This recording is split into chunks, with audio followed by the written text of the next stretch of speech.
How we doing? This is Fox back again for sound design tutorials. Right, this is part one of a deconstruction of my trance track using only Sylenth. I didn't actually record me making this track. It was one that just sort of came about. I started messing around with the melody on its own and ended up decided that I was going to do it only using Sylenth. I was that pleased with it. I finished it in quite good time. Everything you can see here is done in Sylenth apart from the drums, obviously. I've got a pluck, a lead, 2 pads, 4 bass layers and a riser. I'm going to go through each one individually, show you how I made it, also show you where they sit in the track and how I mixed them. This entire track and project is available to download directly through me. If you want it, you can have it for £10 All you need is Sylenth and Ableton Live 9 and you can get this. As I say, you'll get all the patches, all the drums and everything laid out as you see here. The only thing I will say, on the master channel I've done a quick mix using some external plugins. There's a variety there. Obviously if you haven't got these, you know it's not going to sound as polished as this does when you get it. But by all means I spent a lot of time mixing it before I put these on. It's just I've got a multi-band compressor, ozone, stereo widener, just basic stuff. I mean you could do this with Ableton if you had the time, but this is the chain that I use. But yeah, if you do want this, as I say, £10 you can have it. There'll be a link in the description to my email and my Twitter. If you want it you can get hold of me and it's yours. But for now we're going to start at the top as always with this pluck. I'm going to call it a versatile EDM pluck because it is very versatile. You could use it for a lot of genres. A lot more involved than most of the patches I've done with Sylenth so far. Most of them are 2 layers, different amp settings and detune settings for all of them, so they're going to take a little bit longer than my usual ones. But yeah, this is the sound.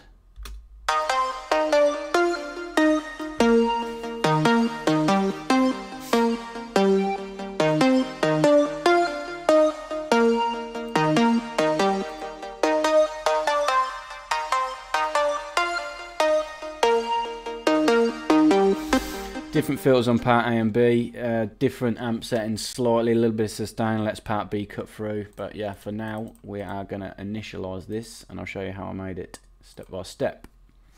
So this is what you get from default. Right, we've got something going on here. If we quickly look.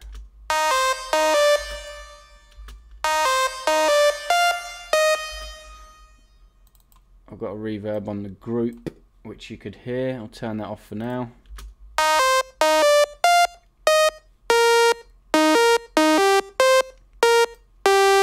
So yeah, that's what you get as standard when you load Sylenth. You get one saw wave with 1 voice. We're going to crank this one up to 6 voices. And we're going to detune it all the way around to about 2.3, 2.2, something like that. Volume, phase and pan for this one keep exactly how it were. We're going to uncheck this retrigger box so it's a constant moving sound.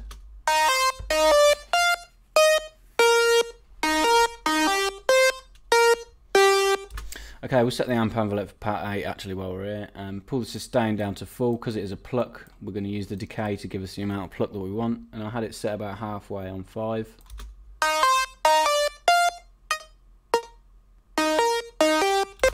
The main part for sculpting the pluck is a filter envelope as always, but that's how I had it. Okay, we used a saw wave again on oscillator A2, 5 voices for this one. The detune a little bit more, round to about 3. The phase all the way around to about 190 degrees. 210 degrees, something like that. Pan, stereo and volume all as they were as standard. We're going to pitch this one down 1 octave to make it a little bit different to oscillator A1.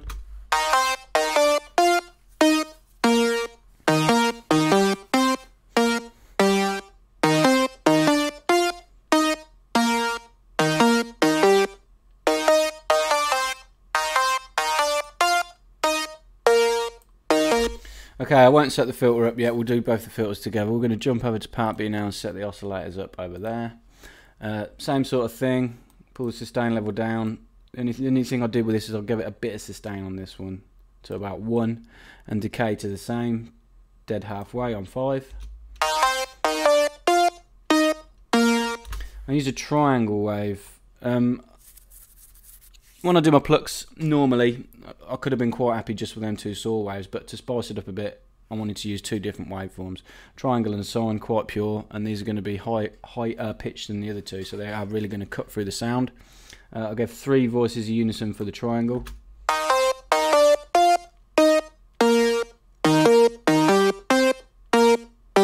Pitch it one up 1 octave.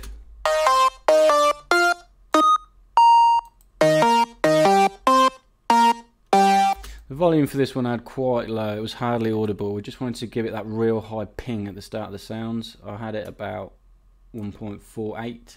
So if you solo it, you can hear it's a lot quieter. Detune I had round to about 3. Phase, stereo and pan again, I kept all as standard. Oscillator B2, as I said, was a sine wave. 3 voices for this as well. No detune, no phase, no stereo or pan, and the volume again, pull it all the way back. These 2 oscillators were giving the real higher aspect of the sound, but they didn't want to be the main power of the sound. Plus 1 octave again.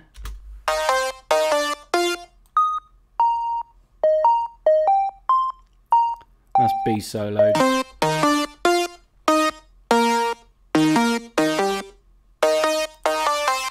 Okay, we've got 2 different filters. The filter we're going to use for part A, if we go back to that now, is a bog standard low pass filter. Keep it on a 24 decibel per octave. Cut off where it is a standard, resonance and drive I didn't touch. We're going to modulate this with an envelope. I used this one here. I set it to cut off A and B. That means the same envelope is going to modulate the cutoff for filter A, and when we go over to B, this one as well. They're going to be different filters, but it's still going to do the same job. So yeah, we're going to create a nice plucky sound using this, and the way I always do that is sustain on full, no release, no decay, and then dial in the amount you want with the attack. But the destination amount, we want to have it set about there, minus 5.7. So yeah, as we dial this attack in, it's going to give us the amount of pluck that we want.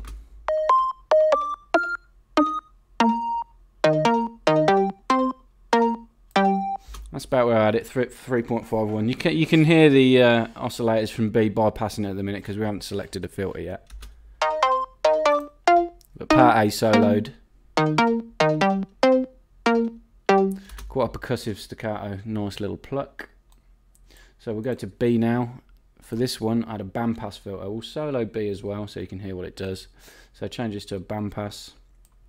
Cut off positive to about 1,000 hertz, sorry. A tiny bit of resonance for this. About 0.9. And the drive as well, around to about 3.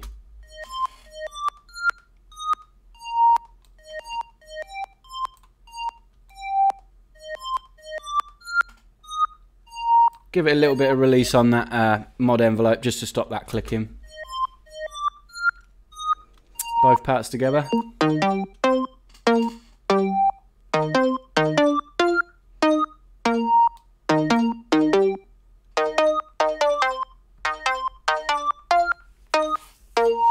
Okay, that's the main part of the sound setup now with the oscillators, just a few effects. I use a bit of distortion. I use the overdrive distortion. I had the amount on about 3.5 and the dry wet to about 70%.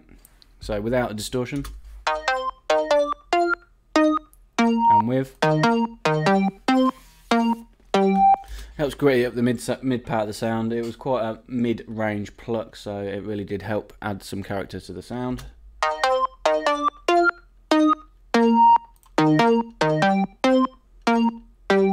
Standard delay for a pluck that I do, I turn it on. The left delay I would always have on 1/4, and the right delay I always have on 1/8, just to give it that sort of ping-pongy feel.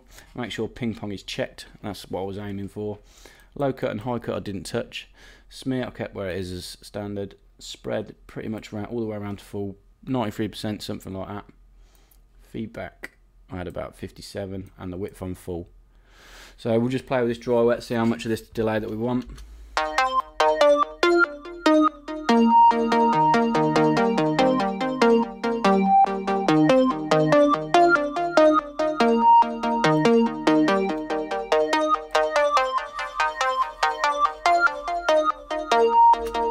That there sounding good, 42%. I did a bit of compression after the delay just to help bring out some of the higher aspects of the delay. Ratio, attack, release I just pulled down a bit.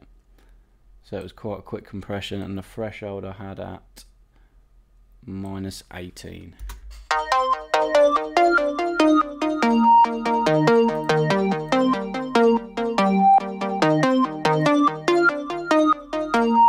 Probably 33% for the delay.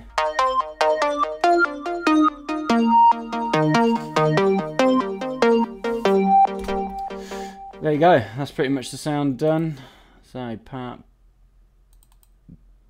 B, yeah, there's nothing else to go over. Just make sure the volumes for B are a lot less. In the mix section I kept them as the same. I like to do the volume control on each individual oscillator. Yeah, the only thing I'll turn back on is the reverb on the group, so you can hear what that sounds like. Hang on a minute, got some modulation going on here. Some filter on the group.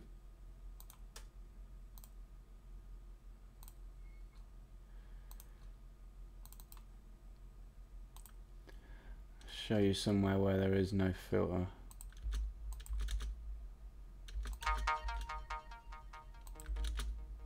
There you go, filter wide open now. Sorry about that.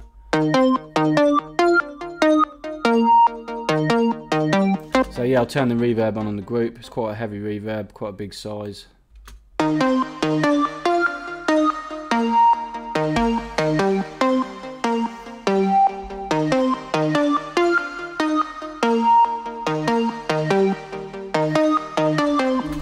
There you go, that is a patch done. A nice versatile EDM Pluck. I'll play it quick with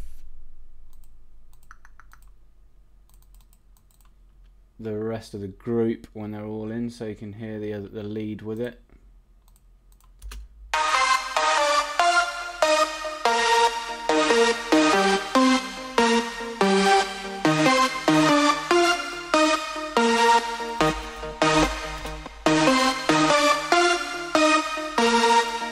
Riding nicely behind that massive supersaw lead, which we're going to be going through in the next tutorial. I'll play a little chunk of the track all in so you can hear it.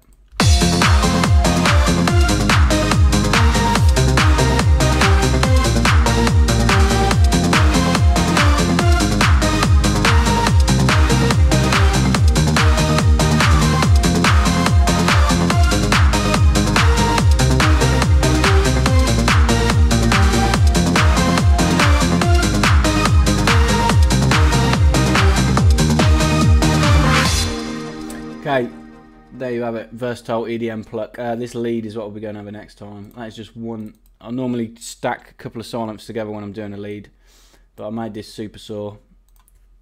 It's got 11 voices of saw waves, massively detuned. Another one with 3 voices, and then a sine wave. I normally use a thin pulse on a super saw sound, but sine wave seems to be the order of the day. I've got sines in all the pads as well, I think, and that pluck. But yeah, this is the one we'll be going over next.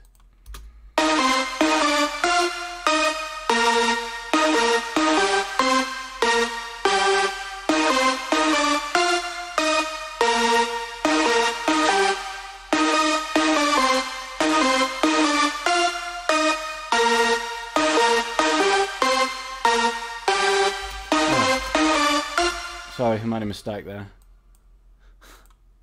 I have used thin pulse. I've got two. That was the patch that we just made. I've got 2 saw waves, both with 8 voices, massively detuned. A thin pulse on 8 voices and a triangle on 8 voices. Give it that giant super saw sound. Lovely patch, you could use that for any genre, so that will be the one we're going over next. As I said before, if you want this, get in touch with me. You can have this whole project, Ableton project. All you need is Sylenth and Ableton Live 9. Get in touch with me via my links in the description. As always, thanks for watching. Check me out on Facebook and Google Plus if you like this. Don't forget to subscribe up here. Okay, cheers, thanks a lot.